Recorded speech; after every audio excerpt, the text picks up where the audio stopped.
A manchete do UOL, neste momento, né, da nossa colega Ana Paula Bimbati, ela está colocando um dado de São Paulo, sobre São Paulo, né, que o prefeito Ricardo Nunes gastou 295 por cento mais em obras sem licitação que nos últimos quatro prefeitos juntos, ou seja, o Kassab, né, o Haddad, o Dória, né, e o Bruno Covas, né.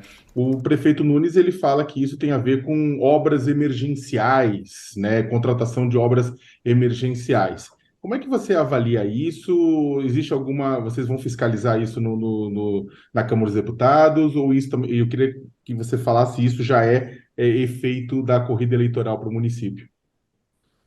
Sakamoto, esse é o maior escândalo de corrupção das últimas décadas na cidade de São Paulo. Talvez desde o escândalo dos precatórios de Maluf, Pita, nós não tivemos um esquema tão absurdo de jorrar dinheiro público como esse das obras sem licitação do Ricardo Nunes. Vamos trazer os dados aqui para que as pessoas entendam, eles estão na matéria, né? Veja, as obras sem licitação em 2021, 2020, quando estava ainda o Bruno Covas, eram em torno de 40 milhões ao ano.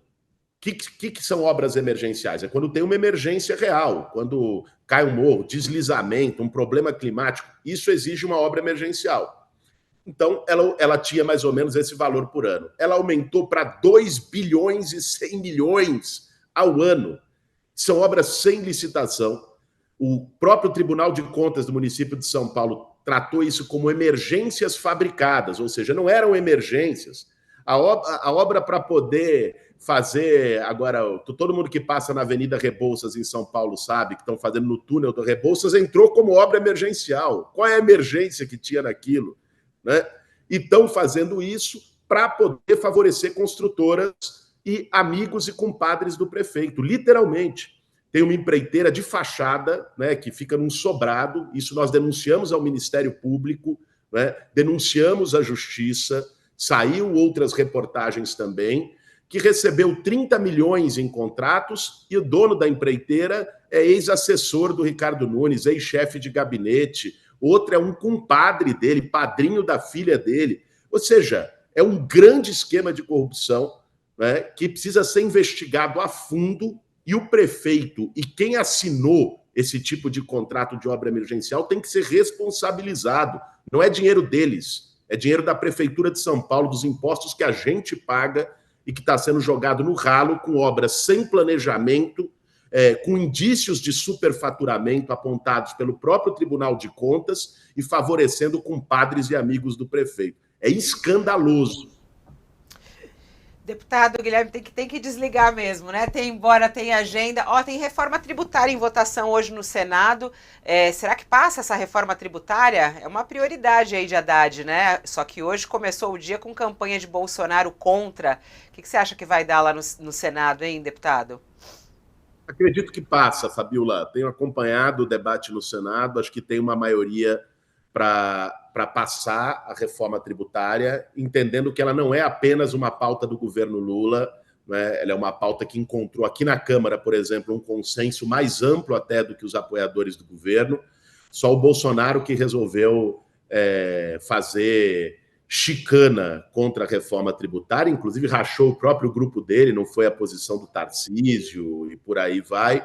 Nós acompanhamos isso na votação da Câmara. Acho que ela passa. Agora eu queria tentar, para encerrar, que o que está sendo passado no Senado é a primeira etapa da reforma tributária. É a simplificação de tributos, a unificação de tributos federais, estaduais e municipais no IVA, não é, no Imposto sobre Valor Agregado, mas nós temos também que debater a progressividade, como já foi feito no projeto de lei das offshores e dos fundos exclusivos, e como existem outros projetos, MPs, aqui na Câmara dos Deputados, que nós vamos atuar de forma firme para que sejam votados, para ter um sistema tributário mais justo no Brasil. A gente ainda tem gente sem luz em São Paulo desde sexta-feira. Isso é aceitável, né? O que é possível fazer para cobrar a volta da energia a essas pessoas e de quem é a responsabilidade? Olha, Fabiola, isso é absolutamente inaceitável. A cidade mais rica da América Latina a maior metrópole brasileira, ficar 5 dias, 6 dias, pessoas sem energia. Os prejuízos são incalculáveis, né? Pessoas que perderam tudo na geladeira, no freezer, comerciantes que tiveram prejuízos tremendos, pessoas idosas que não conseguiram se locomover por falta de elevador, em vários dias sem luz. Nós vimos reportagens de pessoas doentes também que tinham aparelhos e tal ligados à energia elétrica, aparelhos de saúde, e que ficaram numa situação delicada.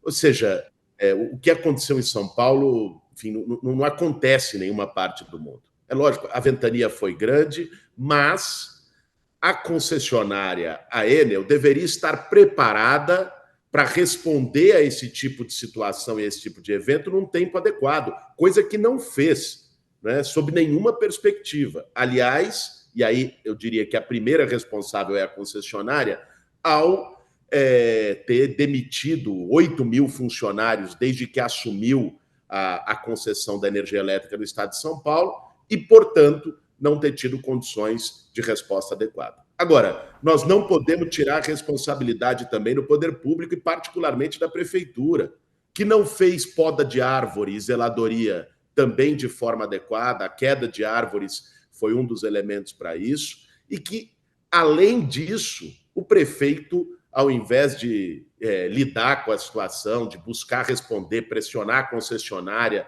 ficou como o rei do camarote durante o final de semana, indo para camarote de UFC, camarote de Fórmula 1, e quando resolveu se pronunciar, propôs uma taxa. É uma coisa, de fato, inacreditável.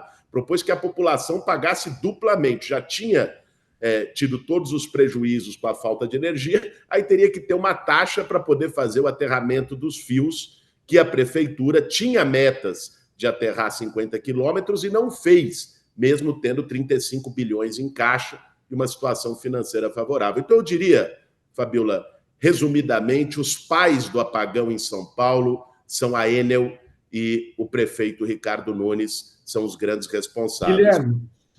Guilherme, bom dia, né, novamente. Dentro de todo esse debate, né, no meio desse debate das respostas que estavam sendo dadas pela Enel, das respostas que estavam sendo dadas pelo prefeito Ricardo Nunes e pelo governador Tarcísio de Freitas, a oposição começou a levantar a discussão de que, oxa, isso aconteceu com a Eletropaulo, agora a Enel, imagino que vai acontecer com a Sabesp. Você acha que esse caos que o São Paulo viveu desde o 3 de novembro, ele pode influenciar no processo de privatização da Sabesp? Eu acho que pode e deve fazer com que a sociedade discuta seriamente a privatização e a concessão de serviços públicos essenciais, como é a energia elétrica e como é a água. Se nós olharmos, desde a privatização da Eletropaulo, não houve uma melhora significativa no serviço, expansão de rede, aterramento de fios e outros investimentos que justificariam uma concessão pública, e houve um aumento das contas de luz. Todo mundo que paga a conta de luz em São Paulo sabe disso, né? O aumento é significativo. Se nós olharmos as privatizações de serviços de saneamento e de água, pegue o Rio de Janeiro, no caso da SEDAI, pegue outras capitais brasileiras, você teve um aumento, muitas vezes, de até 3 vezes na conta de luz e, particularmente, na tarifa social, que é aquela que é aplicada para famílias de baixa renda, comprovadamente de baixa renda, inscritas no CadÚnico. Então, é lógico que isso deve gerar um debate, nós queremos fazer esse debate. A Sabesp é a maior companhia de saneamento da América Latina e não pode ser privatizada a toque de caixa sem um diálogo com a população dos 375 municípios paulistas que ela atende. Mas termino, Sakamoto, dizendo o seguinte, nós já fizemos aqui na Câmara dos Deputados uma audiência pública em relação à privatização da Sabesp. Lamentavelmente, o governo Tarcísio e a empresa se ausentaram. E marcamos hoje, nós estamos com uma série de iniciativas em relação a esse apagão. Hoje, às 5 horas da tarde, nós convocamos uma audiência extraordinária da Comissão de Desenvolvimento Urbano da Câmara sobre o apagão em São Paulo. Convocamos a Enel, a ANEEL, a Arcesp, que são as 2 agências reguladoras. E amanhã nós vamos fazer uma diligência, né, também puxada pela Comissão de Desenvolvimento Urbano da Câmara, iniciativa do nosso mandato, mas convidando vários outros parlamentares, uma diligência nas instalações da Enel, tá? Tanto no seu centro de controle, como nas instalações, para poder conversar com os funcionários de forma direta, cobrar explicações da direção da empresa, porque é inaceitável o que aconteceu esse fim de semana e não nos parece que seja um caso isolado. Aliás, eventos climáticos extremos tendem a se tornar cada vez mais frequentes por conta do aquecimento global, por conta das mudanças climáticas que a gente vê no mundo inteiro. Deputado, o senhor diz que os pais do apagão em São Paulo são a empresa, a Enel, e o prefeito Ricardo Nunes, né? A responsabilidade desses dois polos é nítida e inquestionável.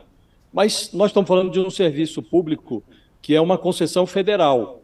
O ministro Flávio Dino da Justiça acionou até a Secretaria de Defesa do Consumidor, mas não impressiona o senhor a inação da ANEEL, que é a agência federal que deveria fiscalizar esse serviço? Não lhe impressiona também o silêncio do ministro Alexandre Silveira, o ministro de Minas e Energia? Não acha que há padrastos desse fenômeno também em Brasília? Olha, Josias, é importante a gente pontuar as coisas como elas são para não deixar determinadas narrativas prosperarem. Primeiro, a ANEEL, ela atribuiu à Arcesp, que é a Agência Reguladora Estadual de São Paulo, a fiscalização da Enel e da sua prestação de serviço. A ANEEL é uma agência reguladora que não é ligada ao governo de forma direta, ela é independente. Tanto é que o presidente da ANEEL foi indicado pelo governo Bolsonaro, pelo governo anterior. Não responde ao presidente Lula. Aliás, foi uma indicação política do senador Ciro Nogueira, que era chefe da Casa Civil do governo Bolsonaro. A ANEEL tem que ser cobrada também como agência reguladora. Eu, aliás, defendo há muito tempo uma mudança no modelo das agências reguladoras, porque as agências reguladoras acabaram, e aí não é o caso só da ANEEL, é o caso do conjunto das agências, as agências que regulam saúde suplementar, a agência que regula telefonia, acabaram sendo capturadas pelo setor privado, né, pelos prestadores de serviço, que acabam tendo muita influência nessas agências e na indicação dos seus diretores. Então, esse é um problema político, inclusive de porta giratória, de outra ordem que nós precisamos discutir sobre o papel das agências reguladoras.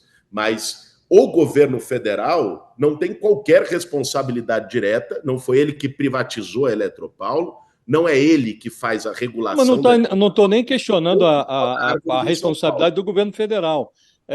O que incomoda, deputado, é que, por vezes, fica o debate centralizado em São Paulo e se esquece que a ANEEL, e o senhor tem razão, o presidente da ANEEL vem do governo anterior, mas ela tem um papel nesse episódio, né? Até agora não se anunciou nenhuma punição a Enel em São Paulo. A agência está em silêncio olímpico, como se não tivesse nada a ver com o fenômeno, e não é o caso, né?